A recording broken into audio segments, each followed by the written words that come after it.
नमस्कार, आप सभी का स्वागत है आज की ताजा खबर में। कोरोना वायरस से जंग लड़ रही दिल्ली को सीएम अरविंद केजरीवाल ने कुछ राहत देने वाली खबरें दी है। बताया कि अब घर पर इलाज करवा रहे मरीजों को सरकार ऑक्सीजन पल्स मीटर देगी। इसके साथ ही केजरीवाल ने बताया कि दिल्ली में अब सीरियस कोरोना मरीज काफी कम हैं। बिना लक्षण वाले मरीज ज्यादा जो घर पर रहकर ही ठीक हो रहे। कोरोना और बॉर्डर तनाव का जिक्र करते सीएम केजरीवाल ने कहा कि इस वक्त देश चीन के खिलाफ दो युद्ध लड़ रहा है। अरविंद केजरीवाल ने सोमवार को बताया कि सरकार होम आइसोलेशन वाले मरीजों को ऑक्सीजन पल्स मीटर देगी। उन्होंने कहा कि इसमें मरीज को हर 2 घंटे में अपना ऑक्सीजन लेवल चेक करना है। अगर लेवल कम होता दिखे तो तुरंत बताए गए नंबरों पर फोन करना है। फिर सरकार घर पर ऑक्सीजन का प्रबंध करेगी और जरूरत होने पर हॉस्पिटल शिफ्ट करेगी। ये ऑक्सीजन पल्स मीटर ठीक होने पर सरकार को वापस भी देना होगा। सबको नमस्कार। दोस्तों, दिल्ली में कोरोना काफ़ी फैला हुआ है और जनता के साथ मिलके, केंद्र सरकार के साथ मिलके हम इसे काबू करने की पूरी कोशिश कर रहे हैं एक तरफ, और दूसरी तरफ जिन लोगों को कोरोना हो जाए उनके इलाज की समुचित व्यवस्था करने की कोशिश कर रहे हैं। आज दिल्ली में लगभग 25,000 एक्टिव केसेस हैं। 33,000 लोग ठीक होके अपने अपने घर जा चुके हैं। 25,000 लोग ऐसे हैं जिनको अभी भी कोरोना है। अस्पतालों में इस टाइम 6,000 के करीब लोग हैं और 12,000 के करीब लोगों का उनके घर के अंदर इलाज चल रहा है। आज जैसा मैंने बताया, दिल्ली में 25,000 एक्टिव केस हैं। आज से ठीक एक हफ्ता पहले दिल्ली में 24,000 एक्टिव केस थे। एक हफ्ते के अंदर केवल 1,000 एक्टिव केस बढ़े। इसका मतलब लगभग जितने लोग बीमार ठीक हो रहे हैं उतने ही लोग बीमार हो रहे हैं। एक तरह से फिलहाल ऐसा लगता है कि थोड़ा सा स्टेबलाइज हो रहा है।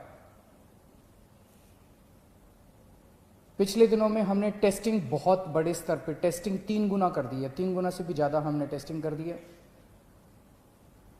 बीच में लोगों को अपना टेस्ट कराने में दिक्कत आ रही थी।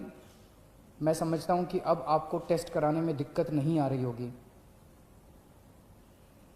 पहले लगभग 5,000 टेस्ट डेली किए जाते थे, अब डेली 18,000 के करीब टेस्ट डेली हो रहे हैं।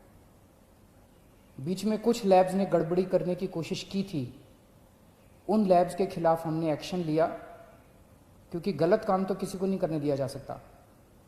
कुछ लैब्स ऐसी थी जो कि नेगेटिव होने के बावजूद भी पॉजिटिव दिखा रही थी जब उनकी चेकिंग की गई। तो अब सारी लैब्स को सख्ती के साथ कहा गया है कि सही काम करना है और पूरी कैपेसिटी के ऊपर काम करना है, खूब टेस्ट करने हैं।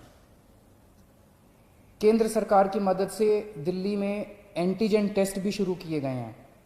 एंटीजन टेस्ट रैपिड टेस्ट होता है, 15 मिनट में, आधे घंटे में पता चल जाता है।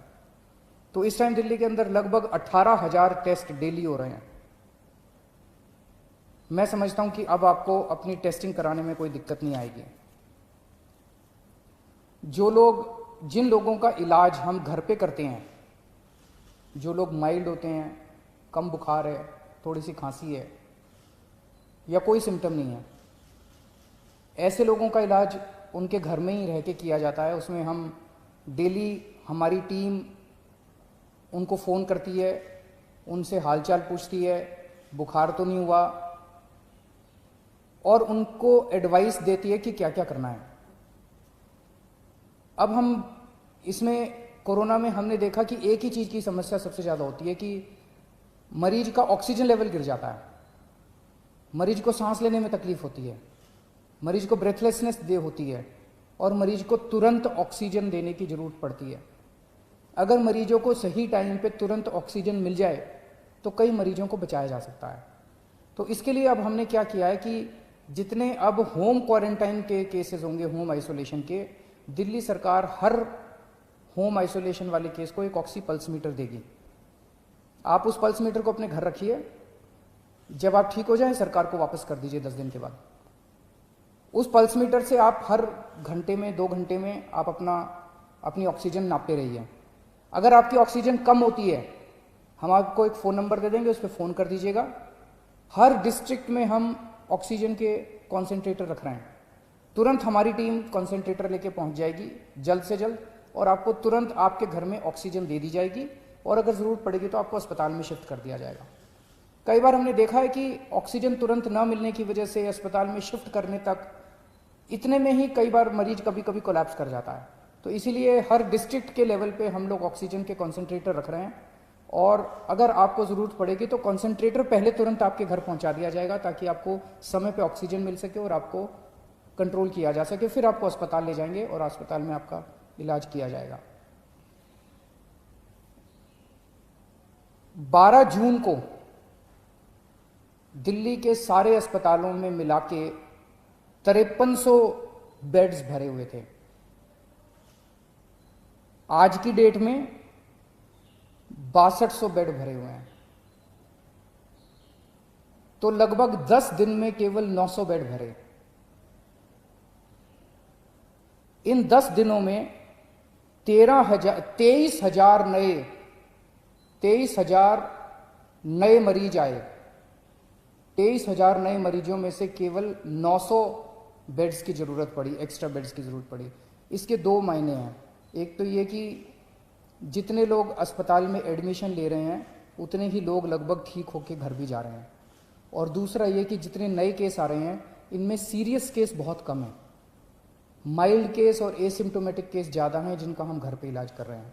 सीरियस केस बहुत कम है जिनको अस्पतालों की ज़रूरत पड़ रही है। तो लगभग बेड्स की स्थिति ऐसी है कि डेली बेसिस पे 150 एक्स्ट्रा बेड्स की ज़रूरत पड़ती है। उतने बड़े स्केल के ऊपर बेड्स की फ़िलहाल ज़रूरत नहीं पड़ रही है, लेकिन फिर भी हम हाथ पे हाथ रखे नहीं बैठे। मुझे बेहद खुशी है कि आज की डेट में एक तरफ जहां 6200 बेड ऑक्यूपाइड हैं, 7000 बेड खाली हैं। बीच में थोड़ी सी बेड की मारामारी हुई थी, लेकिन हमने युद्ध स्तर के ऊपर सारे अस्पतालों से बात करके सरकारी अस्पतालों में, प्राइवेट अस्पतालों में आपके लिए बेड्स का इंतजाम किया है। आज की डेट में 7000 बेड्स खाली हैं। इस दौरान हमें केंद्र सरकार से काफ़ी सहयोग मिल रहा है। दिल्ली सरकार और केंद्र सरकार मिलके दिल्ली में कोरोना को काबू पाने की कोशिश कर रही हैं। ये समय राजनीति करने का नहीं है, ये समय आपस में लड़ाई झगड़े का नहीं है। अगर हम आपस में लड़ेंगे तो कोरोना जीत जाएगा, और अगर हम मिलके लड़ेंगे कोरोना से तो कोरोना को हरा सकते हैं। आज पूरा देश चाइना के खिलाफ 2 युद्ध लड़ रहा है। एक चाइना के द्वारा भेजे गए वायरस के खिलाफ, और दूसरा चाइना के खिलाफ बॉर्डर के ऊपर युद्ध लड़ रहा है। वायरस के खिलाफ हमारे डॉक्टर, हमारे नर्स, ये सब युद्ध लड़ रहे हैं, और बॉर्डर के ऊपर हमारे सैनिक युद्ध लड़ रहे हैं। आज पूरा देश हमारे डॉक्टर्स के साथ एक तरफ खड़ा है और हमारी दूसरी तरफ हमारे सैनिकों के साथ खड़ा है, और इन दोनों युद्धों को हमें पूरे देश को मिलकर लड़ना है। इसमें बिल्कुल राजनीति नहीं होनी चाहिए, इसमें कोई पार्टीबाजी नहीं, कोई गुटबाजी नहीं। सारे देश को एक होके कोरोना के खिलाफ भी युद्ध लड़ना है और चाइना के खिलाफ भी हमें युद्ध लड़ना है। हमारे 20 जवान पीछे नहीं हटे, हम पूरे देश भी पीछे नहीं हटने वाला। जब तक हम जीत नहीं जाएंगे तब तक देश पीछे नहीं हटेगा। जय हिंद। वीडियो अच्छी लगी हो तो वीडियो को लाइक करें, शेयर करें और चैनल को सब्सक्राइब करें। तब तक के लिए धन्यवाद।